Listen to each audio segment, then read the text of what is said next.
My next guest have actually known for several years now. He and I have traded tweets, we've traded emails about some thought leadership in our space of millennial engagement, as well as with fundraising and marketing in general. I met Brady Josephson a while back. He's really a great strategist and marketer, all around great thought leader in general. So I want to welcome Brady.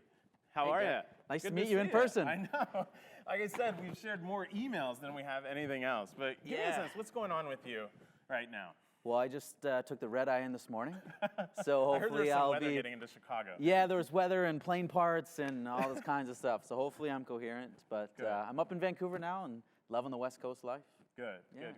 What are you finding right now in nonprofit marketing that's kind of been really interesting to you? Well, I think all of it's interesting. I mean, I'm a bit of a charity nerd that way, but two things in particular stand out to me, and one is kind of the role of businesses and brands in philanthropy. So not so much CSR and employee engagement necessarily, but when it really comes to giving and fundraising. So I've had the chance to kind of be around a couple different campaigns and brands, and it was a bit of a aha moment for me just seeing the power of companies that have 50,000 employees who kind of flick the switch on their marketing and try to turn it towards something good, that have point of sale, and the power that they have to raise capital for causes is immense. But at the same time, there's a lot of downside that can come with that. Things like transparency and accountability, and so they need to do it really well, right? So we talk about these win-win partnerships, and I think it needs to be a little bit more like win-win-win-win, where the customer or the donor is winning, because often they get kind of lost out in the mix, right? We have these checkout donations, and you're purchasing groceries, and now you're kind of being asked to give to something that you don't know, and there's social pressure, and so you give $1, and is that really good for the customer? And then ultimately charity or philanthropy needs to win in those things as well. And is that really good where they don't know where their money's going? And so I think there's huge potential, but we're really just starting down that trend and that track, and I'm really interested to see where it goes. On the other side of this, or these organizations, do you think they're ready and able and willing to work with companies to make this happen? No. Honestly, no.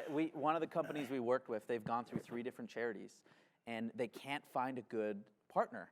And it was fascinating. This is a good brand with lots of people. They raise a decent amount of money, and they haven't been able to keep a charitable partner. And on the flip side, knowing charities and being in their shoes, like their time is stretched. They have all kinds of other things.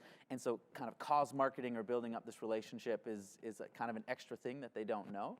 So what I like about it is I think businesses and kind of millennials and the research that you guys are doing is really going to throw this conversation forward, and charities are going to either have to get on board or kind of get lost in the wake. And I don't think that's necessarily a bad thing. Well, even in the research this year, it seems that charities have gone at it a very leadership-centric area, right? And hopeful, because that's the older model. Totally. Right? But now, I at least, and I'd love to get your feelings on this, I see that companies have more decentralized cultures, right? Employees working in teams and all that. But it seems like yet nonprofits are focused on the top. Why is that? Yeah, I mean, it's partly historical how we've gone about it, right? And fundraising, typically, there's kind of 2 strategies. One is names, people that you know and you love them and you care and you know about them. And then there's numbers, and it's like if you can't give it a certain level, well, you're kind of a number in a database. And so CEOs are names, or leaders, VPs are names, and they get in databases, and we do research profiles, and we want to connect with them. And like the average employee is just kind of a number, so we don't spend time on them. But it's gonna flip. It's flipping right now. Organizations like Charity Water and Kiva are absolutely bottom up, and they're some of the most powerful organizations. And so we were talking with founder of Hootsuite. He was in our office. He's a Vancouver guy, Vancouver company. And we were talking about this same strategy of how they've sold Hootsuite into companies, basically bottom up. Staff and employees just started using Hootsuite for their own social media, and soon you got 50, 100 people in a company using a tool, and they go to their manager and say, hey, this is a great tool that we're using. And now the manager goes, oh, 100 people are already using this? Great, we'll use it. So it's a different form of sales, and it's going to happen, I think, more and more in a way that causes are being influenced into companies. Yeah, we've been working on some profiles, and when you look at some of the newer organizations, your Charity Waters, your Liberty in North Korea's, your Pencils of Promise, it feels like the value of the individual, $20 donor, the 20 is so much higher than traditional. I mean, I worked in organizations where we needed to go to a foundation first to get some startup money, to do all of this, and then eventually focus on being sustainable. Completely flipped around, right? And it's beautiful. Yeah. It's absolutely beautiful. I think another interesting thing to me is kind of systems of donor care, right? So donor retention is terrible in the industry. But customer service, we don't think about donors in terms of customer service, right? Whereas you can go online to something like Warby Parker, live chat with someone, take a picture of your face, get glasses to buy a pair of glasses. Yet you go onto a charity website and you want to find out more information. Maybe you email someone and 2 weeks later, maybe you get a response. And so this focus on customer care just isn't there for the average person. And I think it's going to have to change, and it will change. And again, charities that do it are going to survive and thrive, and those that don't are going to die. And again, and I think that kind of, everybody will say to us, oh, you're so focused on millennials. I think our focus right now is not necessarily on that, but doing constituent engagement better, Absolutely, right? yeah. I mean, what is your feeling right now on how people are engaged with causes? Yeah. So it's very transactional, right? It's again, it's kind of the number side of thing. It's more of a purchase decision.